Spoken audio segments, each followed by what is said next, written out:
안녕하세요. 반갑습니다. 일본 화장품 기업 DHC를 아시나요? DHC 코리아가 한국에서 영업 종료를 선언하였습니다. 지난 9월 15일자로 영업을 종료하겠다라고 선언한 것인데요. 이 부분에 대해서 한번 말씀을 드려볼까 합니다. 우리나라에는 일본 화장품 기업이 DHC 말고도 또 여러 군데가 있죠. 뭐 시세이도나 또 가네보나 또 겐조 들어보셨죠? 또 쉐무라 이런 많은 화장품 기업들이 우리나라에서 영업 활동을 하고 있습니다. 그런데 우리나라 화장품 산업에 일본 화장품 기업들이 미치는 영향이 어느 정도일 거라고 생각이 드시는가요? 불과 2, 30년 전만 해도 1980년대, 90년대 이때만 해도요. 국내 유수의 그 화장품 기업들이요. 일본 화장품 기술자들, 예를 들면 시세이도에서 근무했던 이력이 있던 그런 분들을 고문으로 모셔다가 많은 비용을 지불을 하고 자문을 받았던 적이 있었습니다. 더 과거로 올라가서요. 일본은 어떻게 이런 화장품 기술들을 개발시켰을까요? 일본 역시 서구의 그러한 기술들을 받아들였겠죠. 일본의 메이지 시대에 일본은 서양으로부터 많은 과학기술의 도입을 이루게 되지요. 여기에는 화학 분야도 예외가 아니었고요. 그 화학 분야에 대한 기술 도입과 더불어서 일본의 화장품 산업 발전에 토대를 이루게 됩니다. 화장품 연구 개발에도 이런 서구의 과학 기술들이 응용이 됐고요. 이때 수입품들을 모방한 서양식 화장품들이 생산이 되었죠. 이는 일본의 화장품 기술로 이어지게 됩니다. 우리나라는요.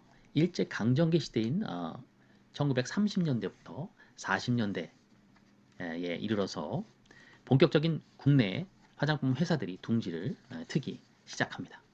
당연히 이때 일본의 그런 화장품 기술의 영향을 받지 않을 수가 없었겠죠. 이렇게 대한민국의 화장품 산업은요. 굉장히 뒤늦게 출발을 하게 됐고요. 거의 70여 년 동안 화장품의 경우에 있어서는요. 산업에 있어서는 수입이 수출을 앞선 적이 한 번도 없었습니다. 그런데요. 국내에서 화장품 산업이 시작된 이후로 70여 년이 지난 2012년도에 이르러서 드디어 화장품 수입이 화장품 수출보다 적어지는, 즉 수출이 더 앞서는 시기가 도래합니다. 물론 지난 70여 년 동안 일본을 포함한 화장품의 선진 외국 기술들을 배우고 추격한 결과겠죠. 그리고 또 엄청난 각고의 화장품 업계의 노력도 있었겠고요. 이렇게 2012년에 수출이 수입을 처음으로 앞서면서 그 이후에 압도적으로 연평균 20% 이상의 수출 증가세를 이루게 되죠. 물론 다양한 원인들이 있겠죠. KBT의 영향도 있고요. 국격에 대한 상승도 있을 거고요. 이런 노력 속에 그동안 준비해왔던 국내 화장품 업계에 대한 노력도 무시할 수가 없었습니다. 아마도 지금은 일본 기술자들에게 자문료를 주고 또 자문을 받는 국내 기업들은 거의 없을 거라는 게 저의 생각이고요. 오히려 일부 응용 기술 측면에서는요. 앞서 부분도 있을 거라는 추측도 조심히 해봅니다. 이제는 로레알, 전 세계 화장품 1위 기업이죠. 또 존슨앤존슨, 유니레버, 에스더로더 등 거대 글로벌 기업에서 국내에 OEM, ODM 공장이라고 얘기하죠. ODM, 제조자, 생산 방식의 그러한 형태의 이런 유수의 기업들에게 본인들의 제품들을 만들어 달라고 요청을 하게 됩니다. 그리고 그렇게 만든 제품들을 전 세계에 또 판매를 하고 있지요. 이러한 현실을 보면 격세지감을 느끼게 되는데요.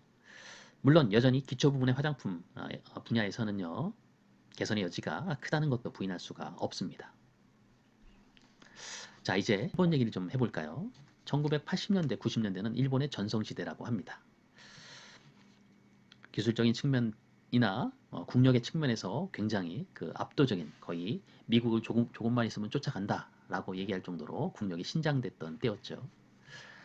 하지만 그 이후로 작금의 현실까지 일본의 국제 위상은 추락을 하게 됩니다.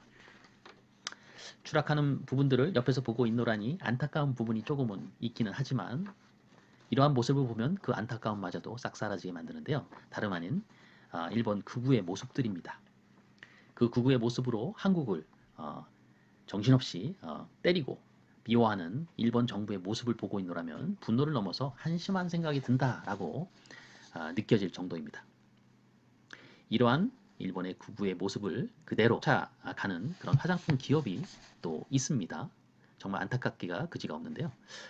과거 일본을 방문할 때마다 왜 그렇게 한국을 싫어하는 그런 모멸적인 혐한 서적 코너들이 매 서점마다 있었는지 이해할 수가 없었습니다. 얼마나 싫어하면은 그 한국을 디스하는 책들이 엄청나게 출간이 되고 또 그것만을 모아놓은 그런 서적 코너가 따로 있을까라는 생각을 했었는데요. 정말 이 책을 많이 사는 사람이 있어? 이 정도로 많아? 라고 의구심을 가졌던 적도 있습니다. 그런데 현재 와서는요. 그러한 모습들이 점점 현실로 더욱더 심화되고 있다라는 기사들을 볼 때 안타까움을 금할 수가 없습니다. 보시는 바와 같이 뭐 한국인으로 태어나지 않아 다행이다. 주한 일본 대사의 그런 책, 또 만화, 혐한류 이러한 것들은 베스트셀러가 되어 있고요. 친일사관의 반일 종족주의에 대한 일본어판 이런 것들은 아마존 재팬에서 또 넘버원 베스트셀러가 되기도 했다고 합니다. 더욱더 안타까운 것은 이러한 그 한국 혐한 서적의 일부의 책들은 또 한국인들이 쓰고 있다는 사실이죠. 답답한 상황이기도 합니다. 지금 생각해 보면 그만큼 한국에 대한 자격지심이 아니었을까라는 그런 측은지심까지 느끼게 합니다. 자, 여하튼 본론으로 다시 한번 돌아가 볼까요? 여기저기서 쏟아지는 혐한 발언, 화장품 기업을 운영하는 일부 몰지각한 CEO도 예외가 아닌 듯합니다. 바로 DHC의 CEO죠. DHC는요, 세계 100대 기업에 포함되어 있는 화장품 기업입니다. 굉장히 큰 기업이죠. 2020년 기준으로 세계 제77위에 해당하는 화장품 기업으로 랭크가 되어 있고요. 매출액도 약 4천억 원에 육박합니다. 이 DHC는요, 1975년에 일본에서 처음 설립이 됐습니다. 그리고 2002년도 4월에 국내에 진출하게 됩니다. 하지만 앞서서 말씀드린 대로 2022년 9월 15일자로 공식적으로 한국에서의 영업 종료를 공지하게 되죠. 왜일까요? 요시아키 DHC 회장의 이름입니다. 혐한 문자로 아주 악명이 높은 사람이기도 합니다. 심지어는 여전히 일본 DHC 홈페이지에는 이런 한국계 조선인을 비하하는 발언들이 게재되고 있기도 하지요. 벌써 수년 전부터 이러한 혐한 발언들을 쏟아내고 있고요. 심지어는 인터넷 방송, 즉 한국을 혐오하는 혐한 인터넷 방송도 운영하고 있다고 합니다. 말이 안 되는 얘기 같은데 말이 되고 있죠. 요시다의 말 중에는요. 일본인은 아시아의 유일한 유럽인이다 라고 하는 인종주의적 망언도 했고요. 인터넷 방송 DHCTV 혐한 인터넷 방송에서는 보시는 바와 같이 한국은 원래 뜨거워지는 나라니까 금방 식어. 일본은 그냥 조용히 두고 보자 라는 식의 한국의 모멸적인 언사를 일삼는 방송들을 하고 있고요. 조센징 이러한 한글을 일본이 만들어서 배포했다라는 말도 안 되는 주장을 하는 그러한 사람들을 출연시켜서 또 혐한 분위기를 부추기고 있기도 합니다. 요시다 회장과 이런 혐한 DHC 인터넷 방송사의 행위들은 당연히 일본 내에 선한 사람들에 의해서 비판을 받고 있기는 합니다. 그보다도 그러한 기업이 제가 생각할 때는요. 국내에서 대한민국 소비자를 우롱하면서 판매되고 있었다. 자기네들의 회사의 제품을 판매하고 있었다는 그 자체가 대한민국 국민으로서 자존심이 상하는 일이 아닐 수가 없습니다.